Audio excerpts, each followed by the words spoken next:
Our next agenda item is a public hearing on an application filed by Hy-Vee Inc. doing business as Dollar Fresh for a Class C liquor license at 220 East Nones Road.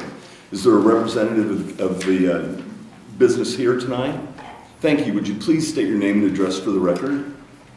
I'm Ginny Ward. I reside in 16905 Emmeline Street, Nebraska, and I am a district vice president with Hy-Vee. Thank you. And so I'm here tonight in case anyone on the council has any questions. Would it be possible for you just to tell us a little bit of what your plans are there, just so for curiosity's sake? Absolutely. So everyone's somewhat familiar with Hy-Vee, right? So this is just a smaller version of it. It'll be about 28,000 square feet is what we'll do. Anywhere from 5 to 7 full-time people will be there. There will be a small area for food, and then we'll have wine and spirits, and then groceries. So just kind of like what you see, we'll have a DSW spot in that actual location, and we'll carry some clothes as well. So yeah, it's kind of fun. We're very excited to be part of York, and we seem to be expanding a lot in lots of different communities, and so it's a super exciting time for Hy-Vee. And you know, we started in a lot of smaller towns in Iowa, and it's just kind of coming full circle. So we're very, very excited. Will you have like a meat counter and things like that?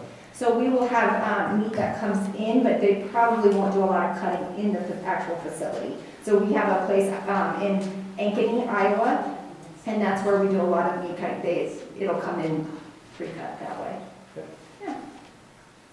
But same standards, the same meat that you get in the Hy-Vee locations will be the same meat that you get here. So good high quality, good standards. So yeah. How much square feet would the liquor department carry compared to other departments? Is it going to be a majority, very segmented part of the business? It'll be segmented. I mean, it'll be within the actual thing. Was it 1,100 maybe? Did we see?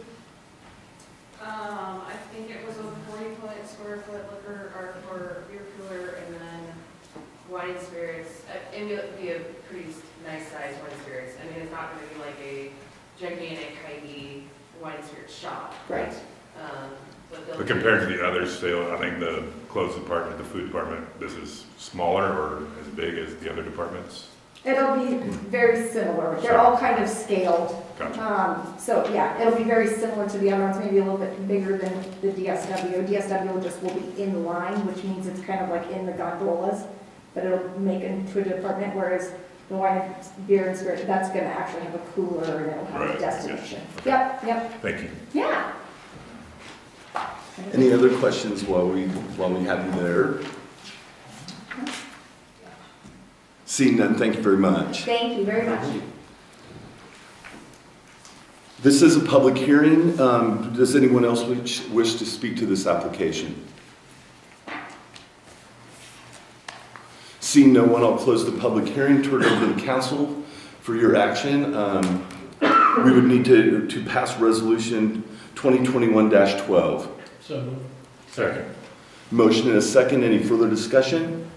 I'm sorry, who seconded? Oh, Jerry. Okay. Jean? Norris? Yes. Wilkinson? Yes. Hubbard? Yes. Piper? Yes. Van Esch? Yes. Hoffman? Yes. Wagner? Yes.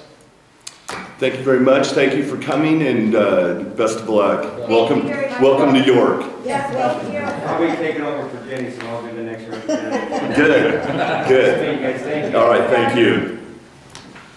Our next agenda item is a public hearing on the city's 1- and 6-year street improvement program. I think we've got a map. I think everyone was sent that. Joe, I'll turn that over to you if you want to make some comments to get us going here. For the last number of years, we've always used Benish and Associates as a consulting firm to help us upgrade our 1- and 6-year street improvement. 2 years ago, we really didn't have much of a street plan at all. Last year, we ended up giving the contract to WIAD. They got started on it last fall. In this particular budget that we're working under now, we've got $870,000 worth of street work that we'll be doing, or should be doing. And part of that, 520 of that was $357. That'll be $357. The red line is what we're proposing for this year. And these are generally panel replacements. They're suggesting that this would cost, or they're estimating it at $468,000 worth of work to be done, which we need to do, and we don't want to get obviously behind in our streets, what we're doing. You know, Joe, it just seems to me like we have some other streets that are in dire straits right now, like 6th Street. That's so alligator that the asphalt is literally coming apart. Yes. And Blackburn has been bad for a while as well. We were anticipating doing, last year we concentrated and yet this spring concentrated on concrete panel replacement. We were hoping to get an asphalt plant into the area and then do some of the asphalt work. The state and others aren't putting an asphalt plant locally, so that kind of dropped back, and we're going to concentrate again on concrete panel replacement. But yes, we know that there's brick streets, there's asphalt streets, and other streets. These, they feel, are some of the worst areas in town, so that's what we're going to concentrate on. I mean, I think it brings up a subject that we touched on when we were talking about bonds.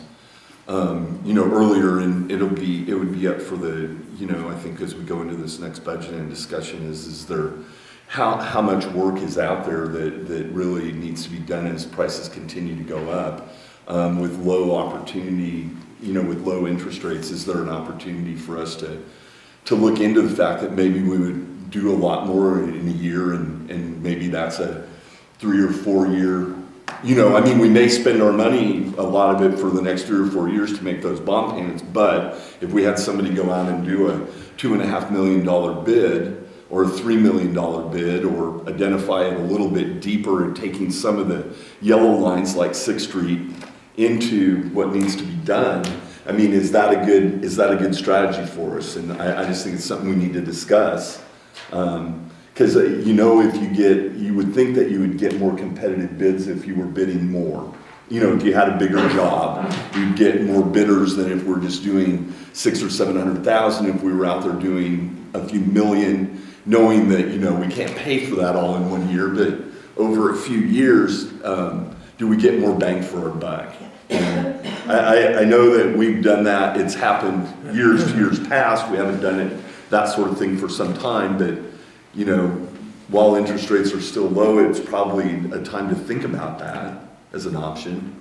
And I think you could have, I mean, I think we rely on Benish to go look at these things, so it's, you know, I don't know the shape, you know, what the pecking order of what would come after the red, but I think we've had people just say a couple of places that should sure be looked at closer. So, you know, that really, we've got 800 and some, we've got 800 and what? 870. 870 plugged into this budget to spend, you know, by the end of September, but we'll start budget, you know, our budget process here in the next couple of months, and can go out there and, you know, I don't know if we get the work done in the fall, anything more done in the fall, or if it would all go to next year, but, you know, it's worth the conversation, I think, to talk about where we're at.